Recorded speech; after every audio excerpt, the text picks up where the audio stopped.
This is a story my father used to tell me when I was a little girl. So snuggle up in bed, maybe with a pillow to cuddle up to. And I am telling this especially for Amelia, Eloisa, and Chrissy.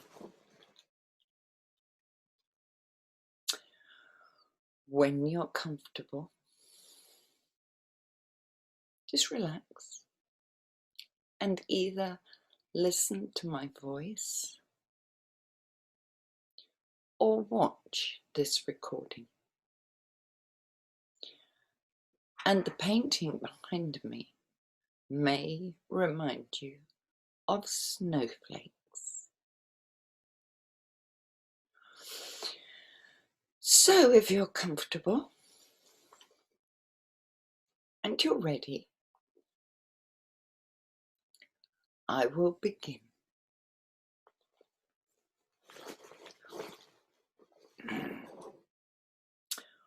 Once upon a time, there was a little Dicky Bird, and he lived in a tree at the bottom of the garden. He woke up one morning and he was cold and he was wet, and he opened his eyes and looked around. There was white stuff everywhere.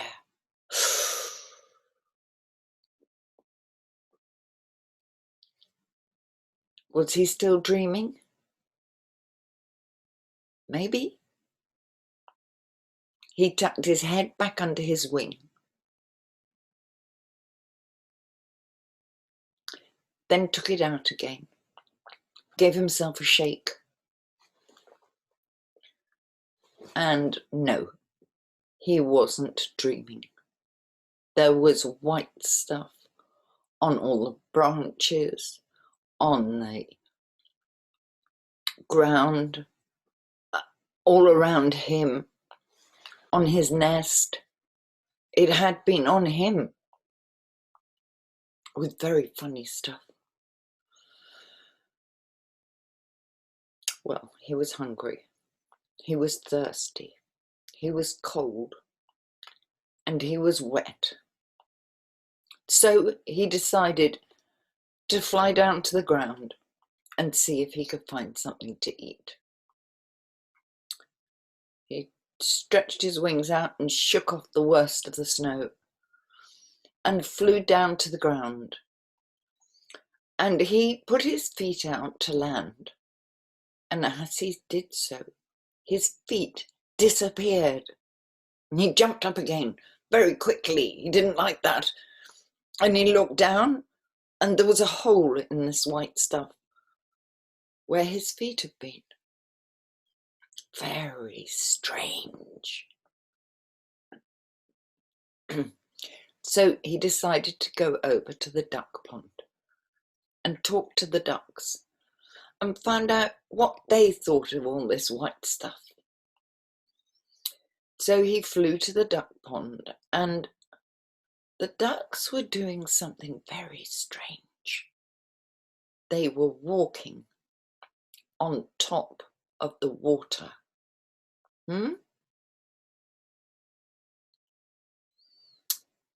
Well, he flew down to them and asked them how they could walk on water.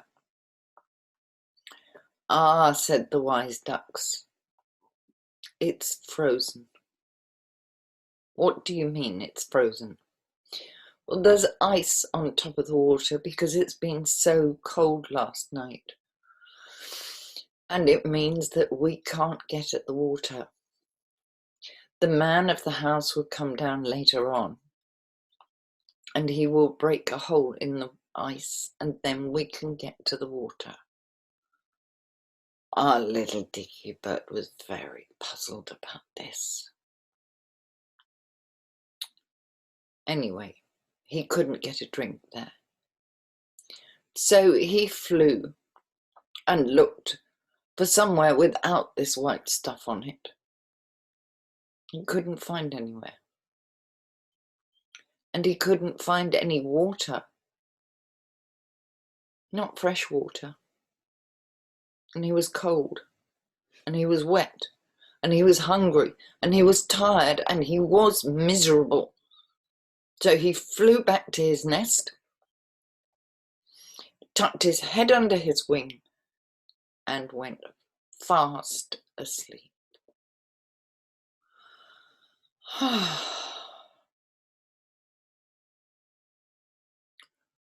When he woke up, it was dark. He could see the beautiful stars in the sky above. It was very cold. And he could see the light on in the kitchen of the house at the other end of the garden. And the lady of the house was in the kitchen. It looked so warm and cozy. So he stretched out his wings and he flew up to the house. He landed on the windowsill. He lifted up his head and he went tap, tap, tap on the window with his beak. And the lady of the house went, "Oh, what was that? Perhaps it's someone at the back door." So she went to the back door, she opened it. There was nobody there and no footprints, so no one had been there. She closed the door and was very puzzled. She carried on cooking the dinner, and our little Dicky Bird lifted up his head and he went tap, tap, tap on the window with his beak. "Oh," said the lady in the kitchen, "what was that? I know it's not the back door." So she went into the other room and asked her husband if it was him. No. Very puzzling. By this time, dinner was nearly ready, so she was doing the washing up, and the kitchen sink happened to be just below the window. And our little Dicky Bird lifted up his head and he went tap, tap, tap on the window with his beak. And this time the lady looked up and she looked straight at him. "Oh, it was you, little Dicky Bird. Oh, you must be so cold and wet and hungry." And she opened the window. The little Dicky Bird hopped in. She closed the window behind him. "I can find you some breadcrumbs and a nice warm drink of water." Oh, he ate up every last scrap of those breadcrumbs. And he had a long, long drink of water. Oh, he felt so much better. He was warm. He was dry. He'd had plenty to eat and a good long drink. And he fluffed his feathers up and gave a little shake. What a happy bird.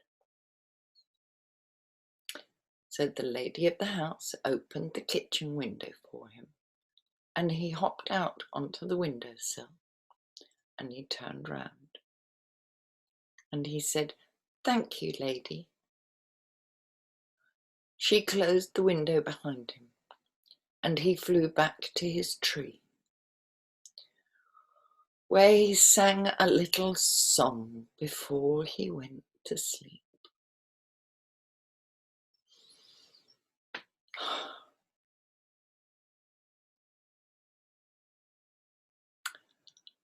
When he woke up in the morning, there was even more white stuff.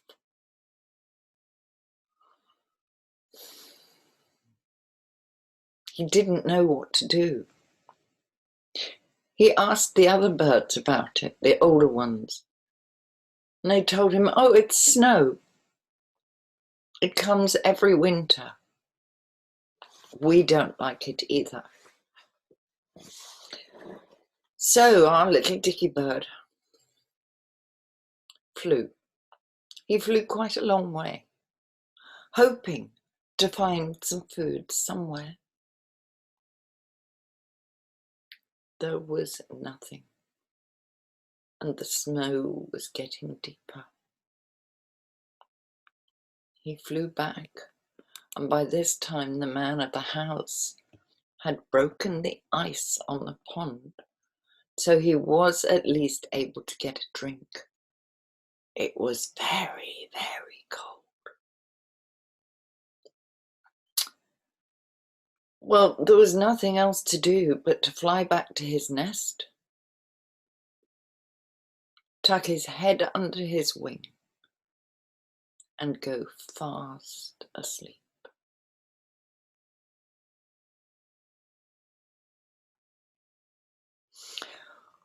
When he woke up,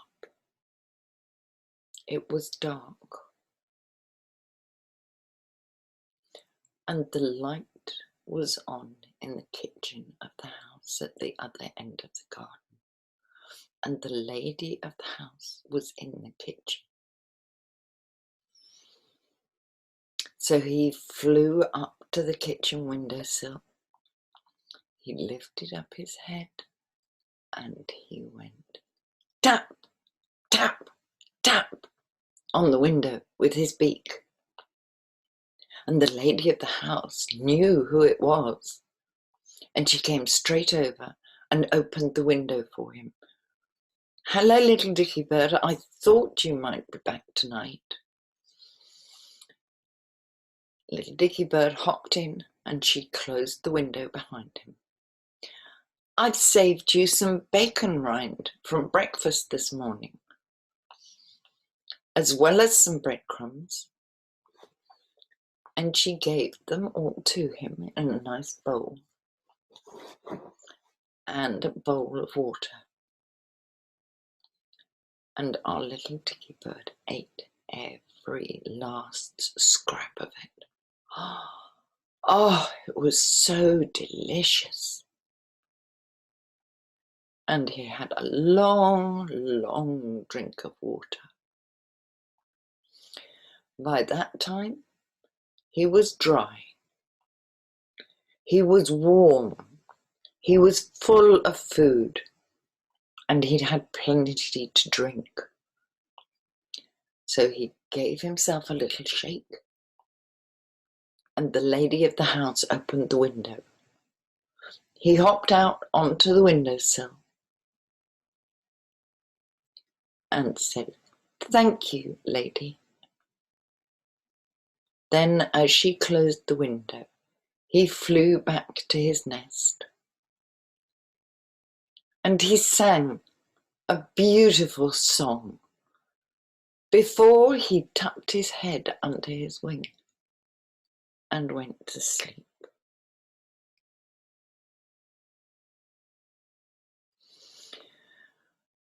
When he woke up in the morning,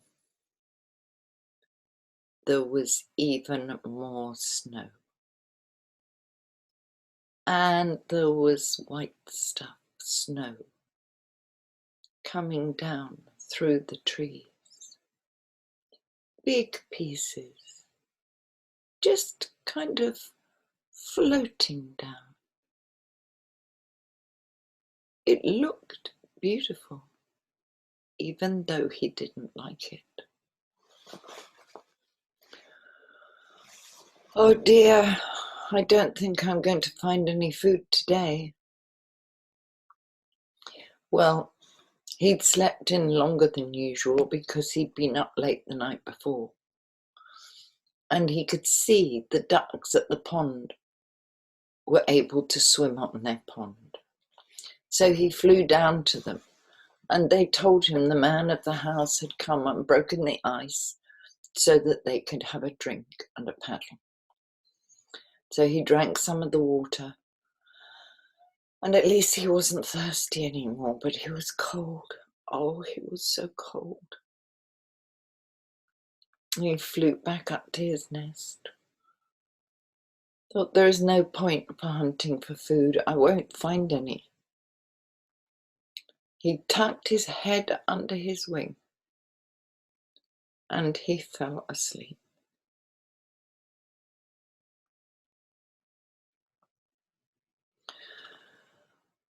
When he woke up, it was dark, and he could see a light on in the kitchen at the other end of the garden. And the lady of the house was in the kitchen. So he stretched out his wet wings and his cold body, and he flew up to the windowsill. And he lifted up his head, and he went tap, tap, tap on the window with his beak. And the lady of the house opened the window for him. She said, "Welcome, little Dicky Bird." He hopped inside. Should I've saved you even more bacon rind and some bread, and here's a nice warm bowl of water. I thought you'd be back tonight. And the little Dicky Bird ate as much as he possibly could. And he had long, long, slow drink of water. And by that time, he was warm. His feathers were dry, and he gave himself a little shake as he fluffed his feathers up. And the lady of the house opened the window. He hopped out onto the windowsill, and she closed the window behind him. He flew back to his nest, and he sang a much longer song that night because he was so full of food. He was so nice and warm, and he was so happy, and he wanted to cheer the other birds up. Then he tucked his head under his wing and went fast asleep.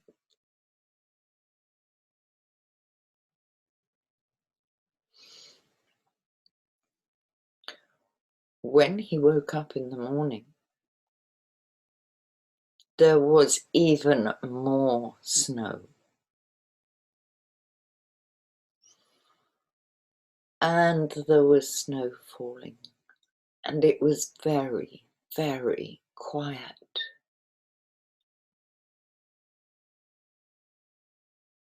And do you know, he went back to sleep again.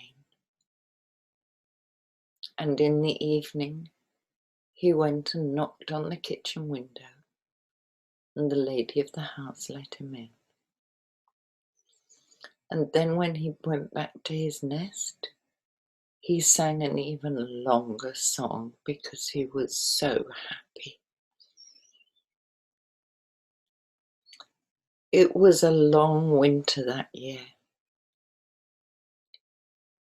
and our Dicky Bird was so pleased to have a warm place to go each evening. And each night, yes, you guessed, he would sing a little song before he tucked his head under his wing and went to sleep.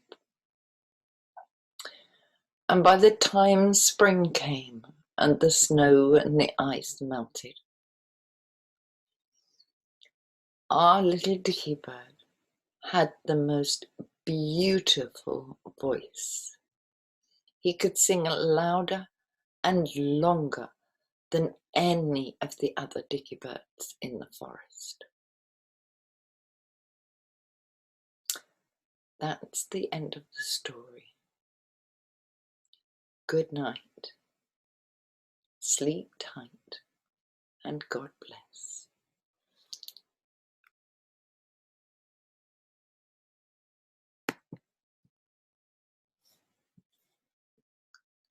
How do I turn it off?